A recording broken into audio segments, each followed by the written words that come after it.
오늘 하나님의 말씀은 에베소서 1장 15절부터 17절까지 함께 읽겠습니다. 이 때문에 나 자신도 주 예수님에 대한 여러분의 믿음과 모든 성도에 대한 사랑을 듣고서 내가 기도할 때마다 기억하면서 여러분을 두고 감사드리는 것을 멈추지 않고 있습니다. 그 기도는 우리 주 예수 그리스도님의 하나님 곧 영광의 아버지께서 여러분에게 지혜의 영과 계시의 영을 주시기를 비는 것입니다.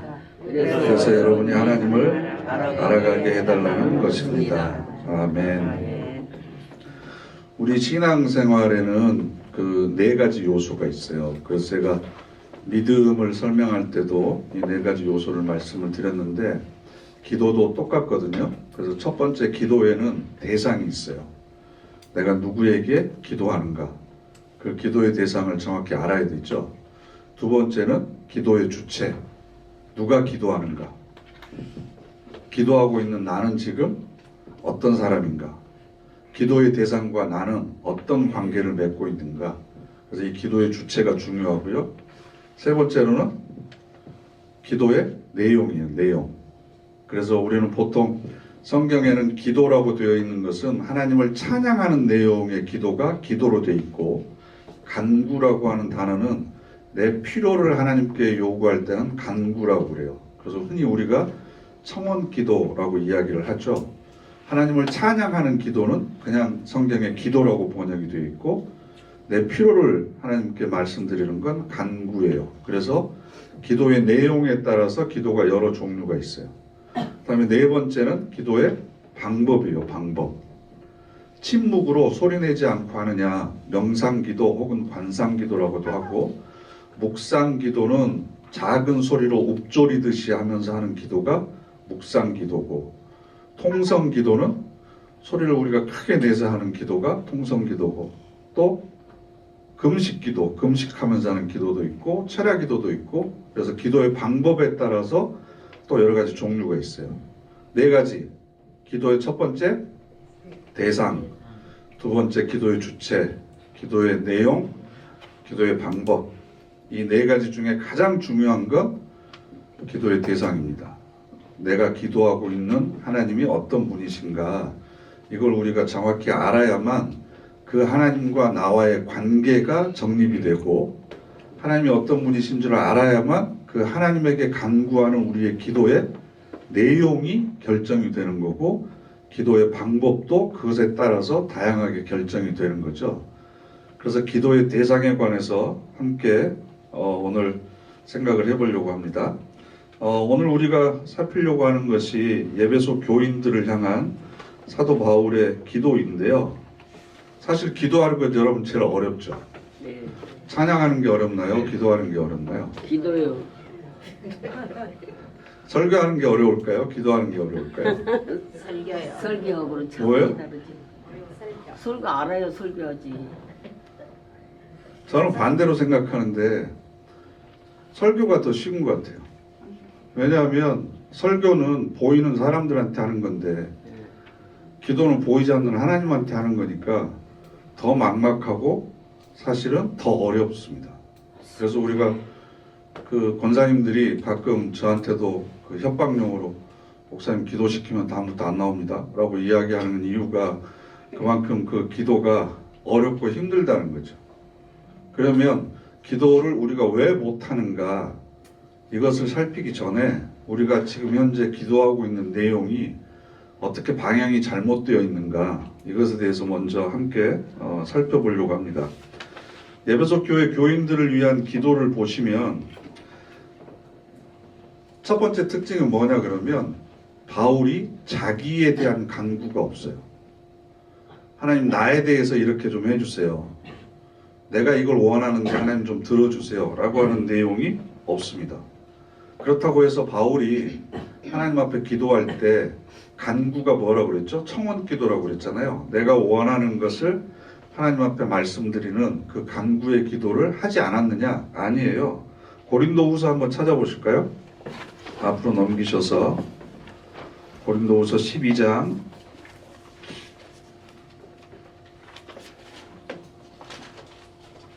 고린도후서 12장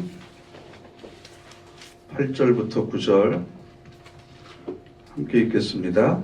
이것을 두고 내가 3번 주님께 간청하기를 나한테서 그것이 떨어져 나가게 해달라고 했습니다. 그런데 주님이 나에게 말씀하셨습니다. 너에게 충분하다. 내 은혜가 내 능력은 약한 것 속에서 완전해지기 때문이란다. 그러므로 나는 오히려 아주 기쁘게 나의 약점들을 자랑하겠습니다. 그리스도님의 능력이 내 위에 거처를 두시도록 말입니다. 아멘. 7절을 보면 육신의 가시가 있었어요. 그 육신의 가시가 어떤 학자들은 안질이었을 것이다. 도올 김용옥 선생님 같은 경우는 류마티스였을 것이다. 또 간질이었을 것이다. 뭐 여러 가지 추측을 하는데 정확히는 모릅니다. 그런데 너무 괴로워서 하나님 내 병 좀 고쳐주십시오. 다른 사람의 병은 내가 잘 고치고 다른 사람의 삶에는 내가 영향을 끼치는데 내 몸 하나도 내가 제대로 못하고 다른 사람한테 어떻게 하나님의 일을 할 수 있겠습니까? 그랬더니 내 은혜가 너에게 족하다. 내 능력은 약한 것에서 더 온전해진다. 라는 응답을 받았어요. 그러니까 사도 바울도 자신의 문제를 가지고 하나님 앞에 간구했습니다. 그런데 에베소 1장 같은 경우에는 교인들 전체를 대상으로 하는 목회 서신이고 그렇기 때문에 사도 바울이나 고린도 교회 교인 한 사람 한 사람의 요구를 하나님 앞에 말씀드리는 그런 기도는 아닙니다. 그 교회 전체를 위한 기도이기도 합니다. 그런데 성경에 기록되어 있는 기도문들 대부분 그 비중을 따져보면 하나님에 관한 영역이 더 많지 자기 간구를 이야기하는 기도의 내용은 상대적으로 더 적습니다. 그런데 우리의 기도의 비중은 하나님 쪽에 관한 것보다도 나에 관계된 것이 훨씬 더 많이 내용을 자리하고 있습니다. 이런 방법과 원리가 틀려 있기 때문에 우리가 기도하기가 어려운 거죠. 그럼 왜 우리가 이렇게 기도하냐 그러면 기도의 대상인 하나님이 어떤 분이신지 잘 모르기 때문에 그래요. 그래서 여러분들이 기억하실 건 기도가 어려운 건 당연한 거다. 자연스러운 거다. 그래서 예수님을 친히 따라다녔던 제자들까지도 예수님에게 그러면 우리가 어떻게 기도해야 되겠습니까? 라고 물어보니까 그 질문에 대한 대답으로 말씀하신 게 주께서 가르쳐 주신 기도, 그 기도문을 가르쳐 주시잖아요. 이렇게 기도해라. 그렇기 때문에 기도를 제대로 알고 해야만 우리의 방향이 좀 정확히 설정된다. 그럼 가장 쉬운 것부터 이제 짚고 넘어가야 되는데 기도는 누구한테 하는 거예요? 당연한 걸 물어보니까 대답을 안 하시는데 그러면 예수님한테 하면 안 됩니까? 예수 이름으로 하라고 그랬으니까. 예수의 이름으로 기도하면서 예수님한테 하면 좀 어색하죠. 네? 예수님의 이름으로 하나님께 하는 거지 예수님의 이름으로 예수님한테 기도하면 좀 어색하지 않습니까? 이제 제가 헷갈리기 시작하고 있습니다.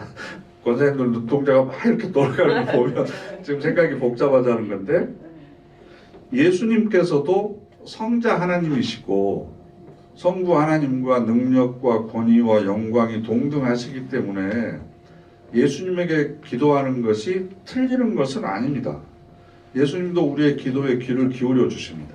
그래서 요한복음 14장 말씀 한번 찾아볼까요? 조금 더 앞으로 넘기셔서 요한복음 14장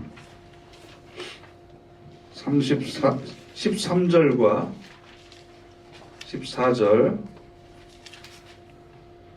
요한복음 14장 13절과 14절 함께 읽겠습니다. 내 이름을 내세워 그대들이 무엇이든지 해달라고 하면 이것을 내가 해줄 겁니다. 그리하여 아버지께서 아들 안에서 영광을 받게 되실 겁니다. 내 이름을 내세워 그대들이 나에게 뭔가를 해달라고 하면 바로 내가 해줄 겁니다. 네. 그러니까 예수님의 이름으로 예수님한테 이거 해주세요 라고 얘기를 해도 틀린 것은 아니다. 예수님이 그렇게 하라고 그러셨잖아요.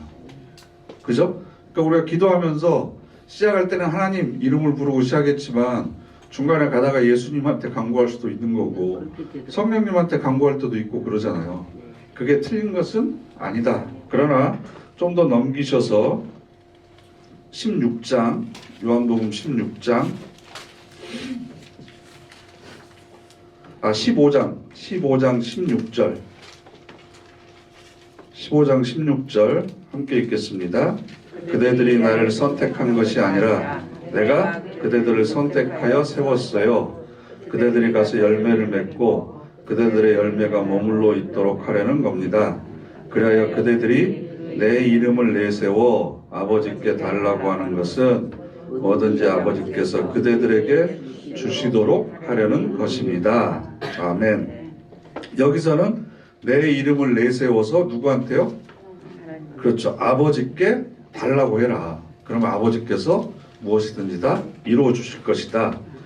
바로 옆에 있는 16장 23절 말씀.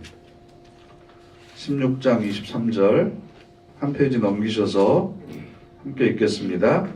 바로 그날에는 그대들이 나에게 아무것도 물어보지 않을 겁니다. 아멘 아멘 그대들에게 말합니다. 그대들이 내 이름을 내세워 아버지께 무엇이든 달라고 하면 그대들에게 주실 것입니다. 내 이름을 내세워 아버지께 무엇이든 달라고 하면 그대들에게 주실 것입니다. 그러니까 예수님의 이름으로 하나님께 기도하는 게 맞죠. 그리고 예수님의 이름으로 예수님께 기도하는 것도 맞다. 틀린 건 아니다. 그죠? 여기 우리 23절 보시면 아멘 아멘에 1이라고 되어 있잖아요. 그 밑에 찾아가 보시면 뭐라고 되어 있죠? 진실로 진실로 이렇게 되어 있어요. 그러니까 아멘이라고 하는 말의 뜻은 진실합니다. 참됩니다. 그 말씀을 저도 맞다고 확신합니다. 라는 뜻입니다. 그래서 우리 개역 개정 성경에는 진실로 진실로 그대들에게 이르노니 이렇게 번역을 한 걸 여기서는 이 단어의 의미를 살려서 아멘 아멘 그대들에게 말합니다. 이렇게 되어 있는 거예요. 그러면 예수님의 이름으로 기도드립니다. 라고 우리가 기도 끝에 꼭 이렇게 붙이는데 예수님의 이름의 의미가 무엇일까를 우리가 좀 생각을 해볼 필요가 있어요. 쉽게 얘기하면 예수님의 이름으로 기도드립니다. 라고 하는 이 구절이 빠지면 기도가 안 되나요?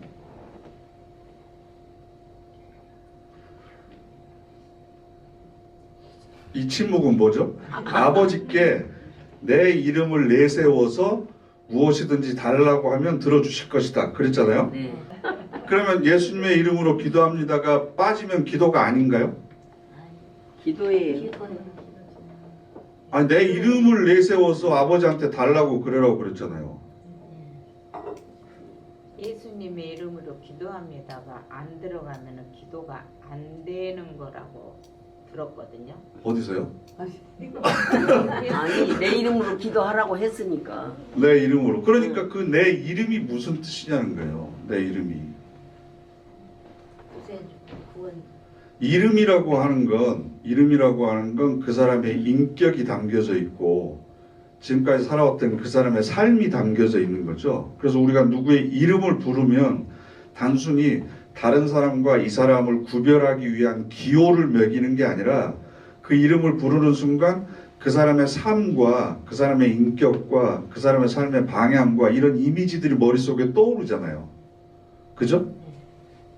그러니까 이름을 내세워서 하나님께 요구한다, 기도한다라고 하는 건 예수님이 지금까지 이 땅에 오셔서 삶을 통해서 보여주셨던 그 삶의 목표, 삶의 방향성, 예수님이 여러 가지 사건들을 통해서 보여준 그분의 인격, 거기에 걸맞는 내용을 가지고 기도해라라는 뜻이에요.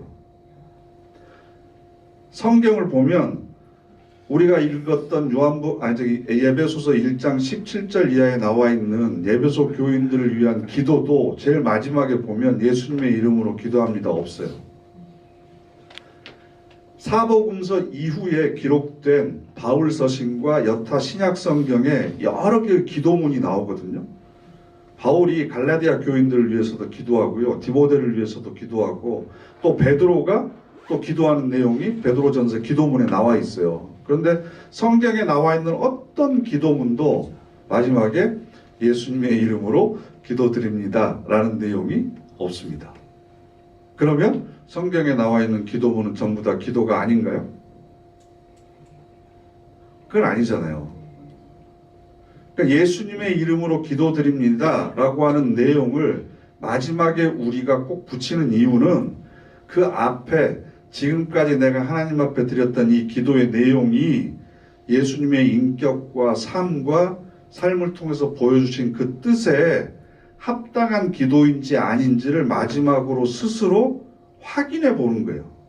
예를 들면 여러분이 어떤 일을 봐야 되는데 그 사람한테 어려운 부탁을 해야 되는데 알고 보니까 저하고 친해요. 네?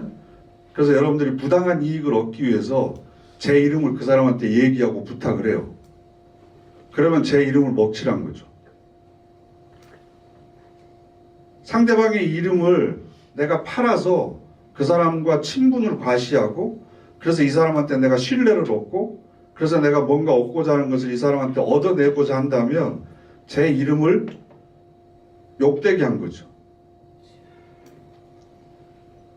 왜 교회 다니는 사람들을 싫어하세요? 물어봤더니 장로라고 그래서 맞아.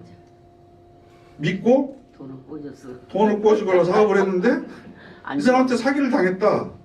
그러면 장로라고 하는 그 이름, 그 직분을 자기의 사사로운 이익을 위해서 팔아먹은 거나 다름없잖아요. 그죠? 그럼 우리가 예수님의 이름으로 기도합니다 라고 해놓고 예수님의 삶과 예수님이 우리에게 가르쳐주신 그 말씀과 그 의미하고는 전혀 상관없는 것을 앞에다 쫙 얘기해놓고 뒤에 예수님의 이름으로 기도합니다 라고 얘기를 하면 안 되잖아요. 정직하게 그냥 제 이름으로 기도합니다. 이게 더 훨씬 정직한 거죠. 하나님, 이건 예수님의 뜻인지 아닌지는 내가 모르겠고 얼핏 생각해봐도 예수님의 뜻은 아닌 것 같은데 나는 이게 됐으면 좋겠습니다. 그러니까 이대준의 이름으로 기도합니다. 이게 사실은 더 솔직하고 정직한 거지. 그러니까 예수님의 이름으로 기도합니다라는 것이 문구가 들어있느냐 안 들어있느냐는 전혀 중요한 게 아니고 그 기도의 내용이 예수님의 이름을 우리가 빌려서 하나님 앞에 요구하는 것이 예수님의 이름을 빌릴 정도로 정당하느냐, 하나님께서 기뻐하실 만한 내용이냐, 이게 더 중요하다는 거예요. 그러면 안 해도 돼요? 안 해도 되죠. 아유, 그런데 예수님의 이제 이름으로 기도를 해야 들어줄 것 같은데. 그러니까 이제 그게 왜 그러냐 그러면 하나님 앞에 기도하는 것보다 하나님이 일단 보이지 않는 분이시고, 근데 예수님은 성경에서 여러 가지 친숙한 모습으로 우리들에게 많이 나타나잖아요. 직접 오셔서 병자들을 고치기도 하시고, 나사로가 죽었다는 얘기를 듣고 울기도 하시고, 배고파하시기도 하시고, 엠마오로 가는 두 제자를 만나러 와주시기도 하시고, 그래서 훨씬 우리하고 친숙하고, 하나님 아버지 그럼 왠지 거리가 멀고 좀 뭔가 좀 경외심이 들고 두려움이 되니까 친숙한 예수님의 이름을 가지고 아버지한테 기도하는 게 훨씬 더 쉽게 여겨지는 거고, 또 공적인 기도하는 데 있어서는 어느 정도 그 질서가 있어야 되니까 마지막에 예수님의 이름으로 기도드립니다. 그래야 다른 사람들도 기도가 이제 마무리되고 있구나. 그래서 같이 이제 아멘으로 고백할 수 있으니까 들어가는 게 필요하지만, 화살 기도라고 하는 게 있어요. 화살 기도. 기도의 여러 가지 종류 중에 급박한 순간에 하나님 앞에 하는 기도를 화살 기도라고 해요. 운전하고 가는데 갑자기 앰뷸런스가 막 뒤에서 뿅 울리고 지나가요. 그러면 거기서 그 앰뷸런스 안에 타고 있는 중환자를 위해서 기도하고 싶은 마음이 들잖아요. 그런 데 없으신 것 같은데, 아무튼 그런 마음이 들면 하나님 저 사람이 빨리 무사하게 치료받을 수 있게 해주세요. 이렇게 기도하면 되지. 거기서 처음부터 찬양을 받으시기에 합당하신 하나님 뭐 이렇게 해가지고 나중에 예수님의 이름으로 기도합니다. 뭐 이렇게 할 수 있어요? 물에 빠진 사람이 다른 사람한테 도움을 요청할 때 살려주세요 한마디면 되는 거지. 저기 길 가는데 죄송하지만 혹시 시간이 있으시고 여유가 있으시고 저를 도와줄 마음이 있으시면 이런 얘기를 언제 하고 있냐고요. 그러니까 너무 형식에 좌지우지하지 말고 형식보다 더 중요한 건 예수님의 이름을 우리가 빌려 쓸 수 있을 만큼 기도의 내용이 예수님의 삶과 그분의 가르침에 합당한 거냐 아니냐 이게 더 훨씬 중요하기 때문에 그렇다라는 겁니다. 아셨죠? 네. 그러면 기도라고 하는 것은 무엇인가? 만약에 새신자가 여러분에게 권사님 기도가 뭐예요? 이렇게 물어보면 한 줄로 뭐라고 대답하시겠어요? 해보면 알아 이러실 거예요? 기도란 뭐예요? 하나님과의 대화. 네, 하나님과 대화.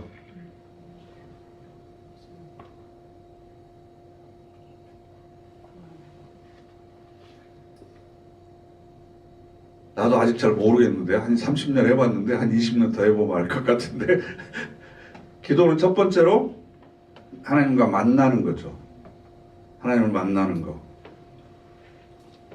하나님이 인격적인 분이시니까 그럼 우리가 사람과 사람끼리 만나면 뭘 해요? 이야기. 그게 대화죠, 대화. 네. 기도는 하나님과 대화다.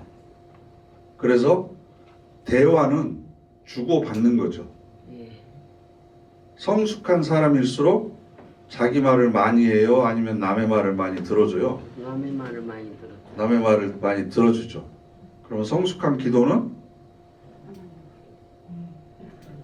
내가 말을 많이 하는 것보다 하나님의 음성을 더 많이 들어야 되는 거죠. 그죠? 설득의 기술이 있어요. 설득이라고 하는 건 내 논리를 가지고 상대방의 생각을 바꾸는 것을 우리는 설득이라고 생각해요.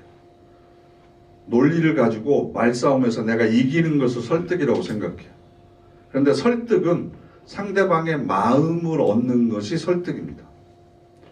그럼 설득하기 위해서 나와 상대방이 있을 때 대화의 비율이 어떻게 될까요? 내가 이 사람을 설득하려고 해. 그러면 내가 말을 몇 퍼센트 해야 될까요? 100% 중에. 네? 말을 많이 해야 그 사람이 설득된다고 생각을 해서 우리는 70% 내지 80% 대화의 주도권을 내가 갖습니다. 자식을 내 뜻대로 내가 원하는 방향대로 설득하기 위해서 부모님들이 자식의 말을 듣기보다는 자기의 말을 훨씬 더 많이 합니다. 그래서 논리적으로는 옳기 때문에 이길 수 있을지 모르지만 자녀의 마음은 멀어집니다. 마음을 얻기 위해서는 반대가 돼야 돼요. 나는 20% 내지 30%만 얘기하고 상대방이 70% 내지 80% 이야기할 수 있도록 들어줘야 돼요. 그러면 하나님의 마음을 얻기 위해서는 내가 20% 30%만 이야기하고 7, 80%는 하나님이 원하시는 게 뭔지를 들어줘야죠. 그러면 기도를 10분 하면 2분하고 3분만 기도하고 나머지 내가 원하는 것을 말씀드리고 7, 8분 동안은 하나님께서 그것에 대해서 뭐라고 말씀하시는지 내 마음속에서 울리는 소리를 들어야 되는 거죠. 하고 싶은 얘기 다 하고 아멘하고 딱 일어나서 가버리면 그건 대화가 아니죠. 일방적으로 자기가 하는 말만 쏟아붓는 거죠. 그래서 기도는 하나님과 만남이다. 만나서 뭘 한다고요? 대화하는 거다, 대화. 그러면 대화를 하는 목적이 뭐죠? 대화를 하는 목적. 알기 위해서. 그렇죠. 그래서 기도는 하나님과 사귐입니다. 사귐. 하나님과의 교제입니다. 하나님과 교제. 그래서 사람도 대화를 많이 하면 많이 할수록 그 사람에 대해서 더 많이 알게 되잖아요. 더 깊은 것을 알게 되고 또 나도 나의 깊은 것을 서로 이야기하게 되고 그러면 그럴수록 서로 끈끈한 관계가 되죠. 친밀한 관계가 되죠. 그래서 기도는 하나님과 대화하는 거다. 만나는 거다. 그래서 아무리 기도를 많이 했다고 하더라도 내가 원하는 것을 하나님께 쏟아붓는 것만 계속해서 하면 기도를 통해서 우리가 상대방을 닮아가지 않습니다. 근데요, 네. 하나님 음성이 네. 안 들리잖아요. 네. 어떻게 해야 들어요? 그건 다음 시간에 할게요. 다음 시간에. 지금 하나님의 음성을 듣는 법. 하나님의 기도하면서 어떻게 하나님의 음성을 듣는가. 근데 하나님의 음성을 어떻게 하면 듣는가 보다 제일 중요한 게 뭔 줄 아세요? 하나님의 음성이 어떤 것이든지 순종하겠다는 마음이 있는 사람에게는 들립니다. 근데 내가 원하는 걸 정해놓고 하나님의 음성을 기다리면 아무리 육성으로 얘기하던 천둥번개를 치던 마음속에 감동을 주던 하나님의 음성은 들리지 않습니다. 그러니까 하나님의 음성을 들을 수 있는 가장 첫 번째 방법은 무슨 말씀을 하셔도 제가 그 말씀에 순종하겠습니다 라는 마음을 가지고 조용히 기다리면 분명히 마음에 감동이 있거나 기억을 통해서나 깨달음이나 생각을 통해서나 아니면 옛날의 사건을 통해서 아니면 진짜 그 음성을 통해서 아니면 꿈을 통해서 여러 가지 방법으로 하나님께서는 말씀을 해주세요. 근데 내가 정해놓은 것만 들으려고 하니까 다른 이야기들은 하나님의 음성으로 우리가 인정하지를 않는 거죠. 그죠? 저는 왜 기도하는데 한 번도 하나님께서 제 기도에 응답을 안 해주시고 음성을 안 들려주세요 라고 이야기하시는 분들 많잖아요. 어떤 말씀을 하시든지 순종하려고 하는 자세가 되어 있는지 아닌지부터 스스로를 점검을 해봐야 됩니다. 그러면 하나님께서는 어린아이를 통해서도 이야기하시고 숲속에 지저귀는 새를 통해서도 이야기하시고 말없이 피어있는 꽃을 볼 때도 그 꽃을 통해서 나에게 또 속삭이시고 여러 가지 방법을 통해서 얘기하십니다. 그러니까 기도라고 하는 것이 이 중요한 원리를 알지 못하면 내가 원하는 것을 일방적으로 여러 가지 방법으로 다양하게 쏟아놓고만 끝나기 때문에 기도의 기능이는 될 수 있어요. 흔히 기도꾼이라고 그러죠. 탁 버튼만 누르면 자판기에서 툭 나오듯이 기도가 술술술 쏟아질 수는 있지만 기도를 많이 하면 많이 할수록 신령한 인격과 성품을 가진 사람으로 변화돼야 되는데 그렇지 않는 경우들이 많이 있습니다.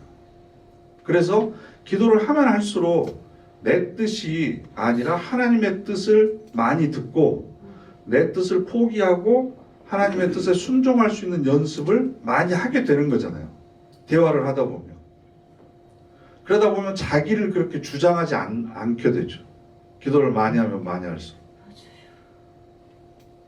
근데 우리 교회는 제가 잘 모르겠는데 딴 교회 보면 기도 많이 하시는 분들이 목소리도 크고 고집도 세고요. 절대 안 지려고 그러고요.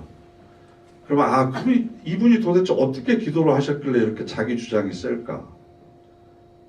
하나님한테 기도하는 시간이 많을수록 내 뜻을 포기하고 아버지의 뜻대로 하옵소서 이렇게 돼야 되잖아요. 그럼 자기 뜻을 포기하는 연습을 그만큼 많이 했다는 거잖아요. 대화를 통한 기도를 했으면. 그럼 항상 내가 틀릴 수 있다. 내가 지금 잘못 알고 있을 수도 있다. 이걸 깨달은 사람은 그렇게 자기 주장을 남한테 강요하지 않습니다. 그래서 내가 하나님을 기도의 대상으로 삼고 있다면 그 하나님이 어떤 분이신 줄 알아야 되는 거죠. 첫 번째로 그 하나님은 가장 중요한 건 아버지예요. 아버지. 그러면 기도의 대상이 아버지면 기도의 주체는 나는 뭐예요? 자녀가 되는 거죠. 하나님의 아들이고 하나님의 딸이 되는 겁니다. 그러면 우리가 점점점 여러분들 아버지 계시죠? 아버지 없이 태어나신 분 없잖아요. 내가 5살 때 알았던 아버지와 사춘기 때 알았던 아버지와 성인이 됐을 때 아니면 나도 이제 결혼해서 가정을 꾸렸을 때 자식을 낳았을 때 아니면 나도 내가 어렸을 때 봤던 그 아버지의 나이에 내가 됐을 때 여러분들이 이제 여자분들이니까 어머니를 생각을 해보시면 어머니에 대해서 점점 더 깊이 알아가잖아요. 아직도 우리 엄마가 어떤 사람인지 잘 모르시겠어요? 맞아요. 왜 그때 그 말을 나한테 했는지 아직도 잘 모르시겠어요? 아니잖아요. 그때는 이해를 못했는데 왜 엄마가 그때 나한테 그렇게 했는지, 왜 그랬는지를 다 알게 되잖아요. 네. 그러면 우리도 신앙생활을 하면 할수록 기도의 대상인 아버지에 대해서 점점 더 알아가야 되는 거죠. 그래서 고린도전서 3장 한번 찾아보실까요? 고린도전서 3장. 일부러 성경 구절을 안 띄우는 거예요. 여러분들 그 성경 자주 찾아보셔야 되니까. 고린도전서 3장 1절부터 2절까지 함께 읽겠습니다. 나로서는 형제자매 여러분, 영적인 사람에게 하듯이 여러분에게 말할 수 없었습니다. 대신 육적인 사람들, 곧 그리스도님 안에 있는 젖먹이들에게 하듯이 말했습니다. 나는 여러분에게 젖을 먹게 하고 단단한 음식은 주지 않았습니다. 여러분이 아직 단단한 음식을 소화할 수 없었으니까요. 그런데 여러분은 지금까지도 소화할 수 없습니다. 이 말을 하는 사도 바울의 마음이 얼마나 안타까울까. 우리가 중생한다고 그러잖아요. 하나님을 알고 나서 우리가 다시 태어난 거죠. 영적으로. 세례를 받은 날이 우리가 다시 태어나는 날이라고 그러잖아요. 그러면 자라나야 되는데 여전히 계속 젖먹이 수준에 있다 보니까, 그래서 2절 그 1절 하반절에 보면 육적인 사람들이라고 해요. 영적인 사람들이 아니고. 근데 뭐라고 그러냐면 그리스도님 안에 있는 젖먹이들. 예수 그리스도 안에 있기는 한데 여전히 육적인 사람들. 단단한 음식을 소화하지 못하는 사람들이 있다는 거예요. 그러면 그래, 처음에는 그랬을 수 있지. 그래서 내가 단단한 음식이 아니라 부드러운 이유식 같은 것을 이렇게 줬는데 2절 마지막에 뭐라고 그래요? 그런데 여러분은 지금까지도 소화할 수 없습니다. 이 얘기는 자라나지 못하고 있다는 거죠. 여러 해가 지났음에도 불구하고 여전히 젖먹이 수준의 영적인 실력을 가지고 있었다라는 겁니다. 그래서 다시 예배소서 1장으로 와서요. 예배소서 1장 17절. 예배소서 1장 17절 함께 읽겠습니다. 그 기도는 우리 주 예수 그리스도님의 하나님 곧 영광의 아버지께서 여러분에게 지혜의 영과 계시의 영을 주시기를 비는 것입니다. 그래서 여러분이 하나님을 알아가게 해달라는 것입니다. 알아가게 해달라는 것입니다. 예배소 교인들을 향한 첫 번째 기도의 제목이 뭐예요? 하나님을 알아갔으면 좋겠다. 기도의 대상인 그 하나님이 도대체 어떤 분인지를 점점점 깊이 더 알아갔으면 좋겠다. 그런데 그게 우리의 노력만으로는 되지 않으니까 지혜의 영과 계시의 영을 주셔서 이렇게 되었어요. 지혜의 영과 계시의 영은 뭐죠? 바로 성령입니다. 성령. 지혜의 영과 계시의 영을 주셔서 하나님이 어떤 분이신지 알아갔으면 좋겠다라는 겁니다. 그래서 기도를 자기 목적을 채우기 위한, 자기 욕망을 채우기 위한 수단으로 사용하는 일이 처음에는 거기에서부터 시작할 수 있지만 점점 성숙해져 가야 되는 거죠. 내가 10분 기도를 하는데 10분 전체 내용이 전부 다 내가 원하는 거였다면 이제는 시간이 점점 지남에 따라서 마지막에는 제 사정 아시지요? 제 뜻도 아시지요? 제 바람도 아시지요? 그러나 하나님의 뜻대로 해주십시오. 하나님께서 어떤 결과를 주시든 감사한 마음으로 받을 수 있는 믿음을 주십시오. 이렇게 내 뜻대로 하지 마시고 아버지의 뜻대로 하옵소서. 할 수만 있으면 이 고난의 잔을 제가 좀 피해갔으면 좋겠습니다. 그러나 이건 제 뜻이고 제 뜻대로 하지 마시고 아버지의 뜻대로 하십시오. 이런 기도를 드릴 수 있을 때까지가 돼야 되는 거죠. 그래서 기도가 가장 많이 등장하는 성경책이 시편이잖아요. 시편에 보면 처음에는 다급해서 하나님 앞에 나와요. 왜 하나님 나를 이런 공경에 빠뜨립니까? 내가 눈물로 지금 침상을 띄웁니다. 근심 때문에 내 뼈가 지금 쇠약해져 있습니다. 하나님 앞에 막 탄식하면서 기도를 합니다. 그래서 절박하고 급한 내용을 하나님한테 막 쏟아냈습니다. 그러다가도 정신이 조금 돌아오면 무슨 이야기로 하나님 앞에 기도하냐 그러면 내가 지금 기도하고 있는 분이 어떤 분이신지에 대한 고백이 반드시 나오게 돼 있어요. 하나님 지금까지 나에게 어떻게 하셨는지, 과거에 이런 어려움이 있을 때 나를 어떻게 건져내 주셨는지. 그러면서 항상 이스라엘 백성들은 자기의 조상들의 이야기를 항상 떠올립니다. 어떻게 애굽에서 우리 조상들을 건져내셨는지, 어떻게 홍해를 건너게 하시고, 어떻게 여리고성을 무너뜨리시고, 그 많은 어려움 가운데서 어떻게 우리 조상들을 이곳에까지 데리고 왔는지, 그런 하나님에 대해서 신앙적으로 고백을 합니다. 그래서 처음에는 내가 간절하고 내가 절박한 것으로 시작했지만 나중에는 하나님의 어떤 분이신가를 항상 더 많이 이야기를 해요. 더 많이. 하나님 그 전에 이러셨던 분입니다. 이렇게 선하신 분이십니다. 하나님은 그때 내가 정말 왜 이러는지 몰랐지만 돌이켜보니까 하나님은 실수하지 않는 분이셨습니다. 그리고 여전히 나를 사랑하신 분이셨고 내가 생각하지 못할 방법으로 나를 그렇게 위로해 주신 분이십니다. 그래서 결론이 뭐라고 나오냐 그러면 내 영혼아 어찌하여 네가 낙심하느냐, 내 영혼아 어찌 네가 절망하고 있느냐, 오직 여호와를 바라보라, 내가 눈을 들어 산을 보리라, 이렇게 되잖아요. 결론이 어떻게 되냐면 자기를 꾸짖어요. 자기를. 근데 그 기도원 같은 데 가서 이렇게 막 통성으로 기도하면 옆에 이렇게 조용히 들어보면 막 하나님을 꾸짖고 있더라고요. 내가 지금 이렇게 된 게 몇 년인데 왜 아직도 이 모양이 꼴해야 되느냐, 하나님 도대체 뭐 하고 있느냐, 왜 빨리 안 해주느냐, 뭐 어떨 때 보면 협박하는 것 같고 뭐 윽박 지르고 대드는 것 같고. 기도가 어떻게 끝나야 돼요? 나를 꾸짖어요. 왜 하나님의 능력과 하나님의 선하심과 하나님의 사랑을 믿지 못하고 왜 이 정도 일을 가지고 하나님 앞에 내가 불평과 원망을 터뜨리고, 그런 하나님의 자녀인데 왜 내가 지금 낙심과 절망 가운데 있어야 되느냐. 하나님 빨리 해주세요가 아니라 너 정신 차려라. 네가 지금 이러고 있을 때가 아니다. 나를 붙들고 계신 하나님이 어떤 분이신지 다시 한번 기억해라.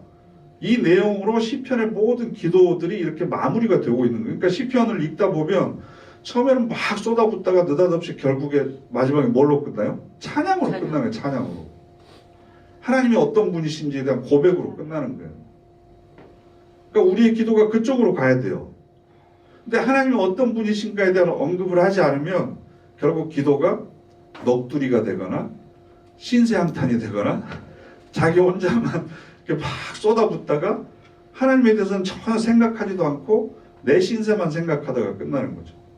근데 이게 10년, 20년, 30년 계속해서 쌓이다 보면 무슨 생각이 드냐 그러면 내 뜻이 하나님의 뜻인 줄로 이제 착각하기 시작해요. 그래서 이건 하나님의 뜻이야, 이건 하나님의 뜻이 아니야, 자기가 막 이렇게 모든 걸 판단하고 심판하고 이런 자리까지 올라버립니다. 그래서 오늘 17절에 있는 말씀 그 중에서도 처음 보시면 그 기도는 우리 주, 누구한테 기도하고 있느냐, 지금 사도 바울이 기도의 대상을 뭐라고 고백하냐 그러면요, 우리 주 예수 그리스도님의 하나님 곧 영광의 아버지라고 그래요. 영광의 아버지. 내가 지금 바울이 예배소 교인들을 위해서 기도하고 있는데 그 기도의 대상이 누구예요? 영광의 아버지예요. 영광의 아버지. 그럼 이 영광의 아버지는 하나님은 영광스러운 분이십니다 라고 하는 의미도 있지만, 하나님이 아버지면 기도하고 있는 바울은 누구예요? 기도의 주체는 아들이잖아요. 아들. 그러면 아버지의 영광은? 그렇지, 아들의 영광이라고 그랬잖아요. 유대인들에게 있어서는 아버지와 아들이 동급이에요. 네? 아버지의 영광이 곧 아들의 영광이에요. 그래서 18절 말씀 보시면 18절 함께 읽겠습니다. 또 그 기도는 하나님이 여러분의 마음문을 밝게 해주셔서 여러분이 알게 되기를 비는 것입니다. 하나님의 부르심이 갖게 하는 그 희망이 무엇이며 성도들에게 하나님이 물려주실 삶 속의 영광이 얼마나 풍성한지 말입니다. 그 영광의 아버지께서 저와 여러분에게 물려주실 상속도 엄청 영광스러운 것을 우리에게 주신다는 거예요. 그러니까 아버지의 영광이 나의 영광이 되는 거예요. 그렇게 영광스러운 아버지가 바로 내 기도의 대상이에요. 그러면 그 아버지의 영광이 나의 영광이라면 그 관점에서 내가 현재 하나님 앞에 드리려고 하는 기도의 내용들을 보면 지금은 비록 어렵고 힘들고 이것이 언제 끝날지 모르고 답답하기도 하고 그렇지만 결국은 결론은 뭘로 끝난다? 영광으로 끝난다는 거예요. 이게 기도하면서 기도의 대상을 알고 있는 사람이 강구하는 자세인 거예요. 그러니까 참된 기도는 절망으로 끝나지 않습니다. 낙심하지 않습니다. 왜냐하면 아버지의 영광이 내 영광인데. 그래서 이겨놓고 싸운다고 그랬잖아요. 이길지 질지 모르고 우리가 싸우는 게 아니라 우리는 결론은 이미 나 있어요.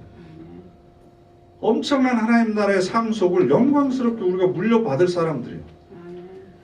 그것을 더 영광스럽게 하는 건 내가 이 땅에서 당하는 고난과 시련이 더 크면 클수록 영광이 더 커지는 거죠. 그래서 지금 당하는 시련보다 우리가 받아야 될 영광이 엄청나다. 사도 바울이 그렇게 고백하고 있는 거잖아요. 그래서 요한복음 17장 말씀 한번 찾아보실까요? 요한복음 17장 4절과 5절 말씀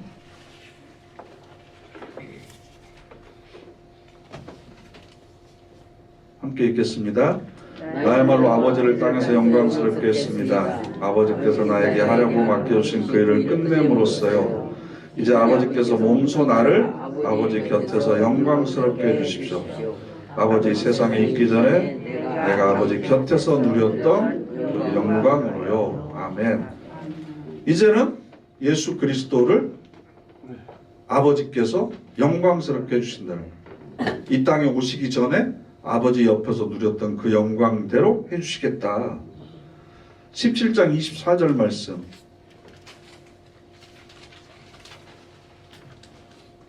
17장 24절 함께 읽겠습니다. 아버지 하나님이 나에게 주신 사람들을 두고 내가 바랍니다. 잠깐만요. 하나님이 나에게 주신 사람들이 누구겠어요? 예수님에게 주신 사람들. 그렇죠. 직접적으로는 그때 예수님 옆에 있었던 제자들, 말씀을 듣고 예수님을 따랐던 사람들, 그리고 좀 더 확장하면 지금 우리들이죠. 우리들을 위해서 기도하시는 거예요. 뭐라고요? 나 자신이 있는 곳에 저들도 나와 함께 있게 해주십시오. 그래서 저들이 나의 영광을 지켜보게 해주십시오. 세상의 기초가 놓이기 전에 하나님이 나를 사랑하셔서 나에게 주신 그 영광을 말입니다. 아멘. 내가 얻는 영광의 자리에 그 영광을 보려면 우리도 똑같이 그 영광의 자리에 서 있어야 되는 거예요. 서 있어야 돼요. 우리는 아버지의 영광에 참여할 사람들이고 하나님께서는 이 땅에서 내 모든 삶을 통해서 그 자리로 인도하고 계신다. 그 특권을 우리가 가지고 있다. 그러면 병 고치게 해달라고 기도할 수도 있고 자녀 진학을 위해서 아니면 취업을 위해서 또 건강을 위해서 기도할 수 있습니다. 그런데 그 모든 기도의 마지막 결론은 뭐가 되어야 된다? 하나님의 영광에 참여하는 것이 하나님의 영광에 참여하는 것. 하나님께서 우리를 그 모든 일을 통해서 거기까지 데려가실 것이다. 내가 지금 기도하고 있는 분이 바로 그런 분이다 라고 하는 확신을 딱 먼저 머릿속에 넣고 기도를 하면 기도의 내용이 달라지죠. 하나님 이거 빨리 지나가게 해주세요. 이것보다도 이걸 통해서 내가 어떻게 성숙될지, 어떻게 자라날지, 하나님과 깊이 더 교제하고 하나님과 더 깊은 사귐이 있고 이걸 통해서 내가 더욱더 영적으로 얼마만큼 성숙해 갈지 기대하는 마음으로 나아가게 되는 거고 하나님께서 어떤 결과를 주시든지 제가 감사하는 마음으로 순종하겠습니다. 그러면 하나님께서는 어떤 방법을 통해서든지 여러분에게 음성을 들려주시는 거고 그러면서 점점 깊은 관계 속으로 들어가는 거죠. 그래서 기도는 하나님과 만남이다. 그래서 그 만나는 시간이 기다려지잖아요. 사랑을 하게 되면 하나님을 사랑하는 그 마음이 여러분들의 기도 가운데 완전히 녹아져서 더 깊은 사귐 가운데로 나가기를 간절히 바랍니다. 아멘. 기도하겠습니다.